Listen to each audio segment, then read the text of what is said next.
So you want to create a fight scene animation. You want to create a badass fight scene between some of your favorite characters or some original ones. Whether you like something like Ruby, Naruto, or something live action like Cobra Kai or John Wick, one thing's for sure, we all have to start somewhere. Hey everyone, my name is Cliff and welcome to Roundtable Studios, and in this video I'm going to go over some tips on how to start your own fight animation, some key principles to look out for, and some common pitfalls. Let's get started. We will watch a really cool fight scene or fight animation, and naturally we just want to create something as cool and as ambitious as that. I can relate with a lot of you on wanting to create 10-minute, 5-minute, or even a 1-minute fight animation, and I've definitely jumped into my fair share of ambitious animation projects. But a lot of time what happens is that once I start, I get so overwhelmed that that badass feeling of inspiration that I had when I started is gone now. What I learned is to start with something simple. Doing an exercise of a punch, kick, or even a flip animation is a great way to get used to how the body moves, how well you animate, and it keeps your motivation in check so you don't get easily discouraged. Anim Challenge had a great challenge the other month that showcased a lot of short, great 5 to 10 second fight animations that these animators maximized what they could get out of those 10-second animations and started trying to make a whole Daredevil fight scene. There's another channel called Cake Station right here on YouTube that is also tailored towards more fight scene animations that has challenges too that involves short animations. So if you want, try to sign up for some of these challenges and create a fight scene between 5 to 10 seconds to really get you started and keeping it simple. My next point is to make sure to reference real life first. Now, depending on who you talk to, if you want to make fight animations, you either somehow need to be an expert fight coordinator or have taken martial arts classes before to really fully understand how fights go. So when I say reference real life, I don't mean watching boxing or MMA, I mean watch as many fight moves and TV shows as you can. You'll learn more about animating fight scenes ironically from watching Power Rangers than you would UFC. I can't tell how many times I've heard, well, I've taken classes before so I know how it should be.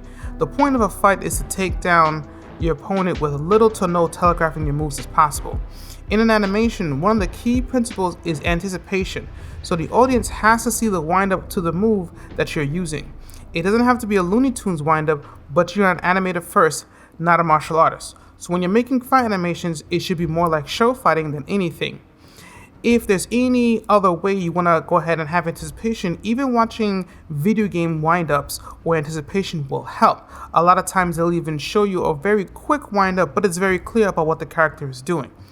Also, on the whole, I've taken martial arts classes before thing, we also all walk too.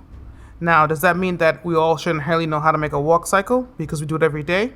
So I usually find an excuse to be nothing other than some weird flex. I still suffer from walk cycles to this day. On the Ruby Red cinematic trailer, the majority of my critiques were, love the fight, but the walk in the beginning was janky. And I agree, the walk in the beginning was janky. It's something I'm still working on. The ironic thing is that I spent more time on the walk than the final 30 seconds of the fight.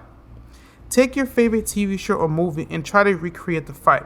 Study the character's stance, how they move, how fast they move, how they transition from one attack to the next. It won't be perfect, but the more practice you get, the better you will get.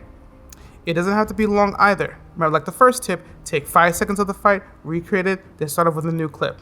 I know again, it may sound silly, but Power Rangers is a great place for some basic choreography. Since most of the time the villain and the heroes are masked, they really have to exaggerate the moves to sell them, and this is as showy as show fighting can get. The pure exaggeration from move to move is something I have been missing from my scenes to make them a little more engaging. Also, there's another channel here on YouTube that I personally love to use, Nick Pro, who recreates some of the parkour or flips that he sees from popular movies, video games, TV shows, and even anime that you can then use his live action reference to even recreate the animations that you see. Because a lot of times when you try to look at anime or even some cartoons, animation is so then diluted from the reference that it's hard to go ahead and see what they really try to do. So when you're watching something like his, you can actually, understand how the moveset is being used without having trying to figure out or watching an animation. Also, on the YouTube channel Gameology, they've been doing the same thing too, where now some of the stunt fighters are recreating some of these moves that they see in video games. So these are great ways to go ahead and take now real life references instead of having to try to figure out what they look like from the animations. And now it's time to triple click that like button.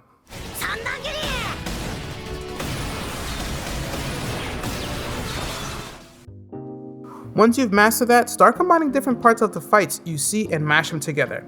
At the end of the day, there are only so many punches and kicks a choreography can contain before they start to look alike. If you like a punch from this shot but want to transition it to a punch that you saw somewhere else, you start to merge these references and create a little choreography piece. Or most likely, you want to make your character do a running, jump, punch, triple front kick to 4 guys or something crazy. You can find each part of the reference and try to combine them in a way that feels natural. Yes, the references won't always line up and you'll have to make adjustments here and there, but that's what being an animator is all about.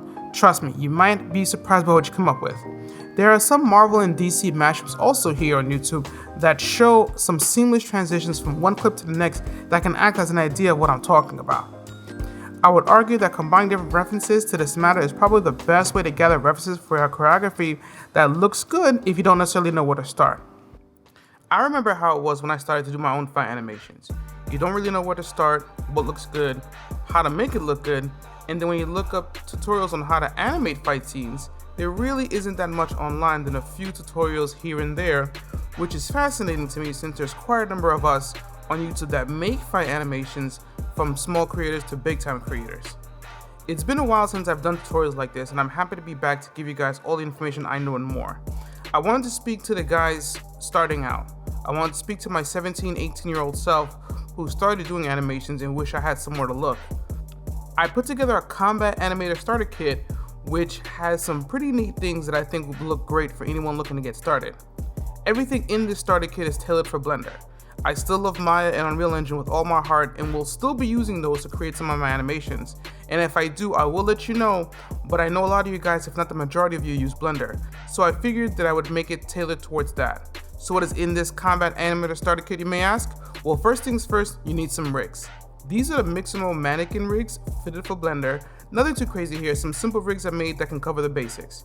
I am not the best at rigging and you probably can find way better rigs online, so I am still learning, so there will be some updates to make the rig better as I go on. And some new rigs that I'm working on to give to you guys also. And of course we need some environments.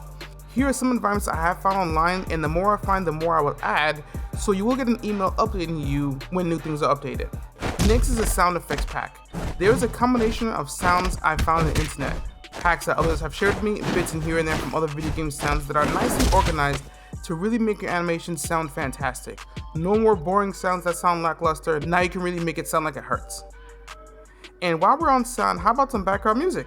You will also get access to a private playlist of some copyright-free music of different genres that you can use to have while you have your characters duke it out. The link to the Combat Animator Starter Kit is in the description, and though I have some videos planned, I would love to see what questions you guys have on what topics you want me to cover when it comes to animating fight scenes. Click here for the next fight animation tutorial, and I'll see you guys on the next one.